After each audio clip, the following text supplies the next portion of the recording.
વડોદરા જિલ્લાના સાવલી તાલુકાના ઝુમખા ગામે એક યુવકને વીજ કરંટ લાગતા તેનું મોત નીપજ્યું હોવાનું સામે આવ્યું છે. તાલુકાના ઝુમખા ગામની સીમ વિસ્તારમાં આવેલ ખેતરના કૂવામાં વીજ કરંટ લાગતા ગામના જ 36 વર્ષીય જગદીશસિંહ બળવંતસિંહ પરમારનું મોત નીપજ્યું હતું. આ ઘટનાને પગલે ગ્રામજનો સ્થળે દોડી આવ્યા હતા. જે બાદ આ ઘટનાની જાણ પોલીસને કરવામાં આવતા ટીમે સ્થળે દોડી આવી મૃતકના મૃતદેહને પીએમ માટે ડેસર તાલુકાના સરકારી દવાખાને ખસેડી સમગ્ર મામલે હાલ ડેસર પોલીસ મથકે અકસ્માત ગુનાની ફરિયાદ નોંધી તપાસ હાથ ધરી છે.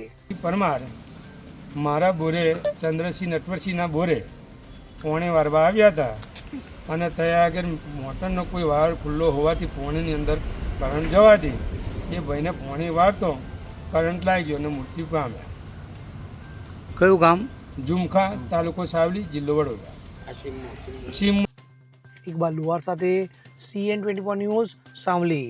હવે જુઓ દેશ દુનિયાની તમામ ખબરો તમારી આંગળીના ટેરવે.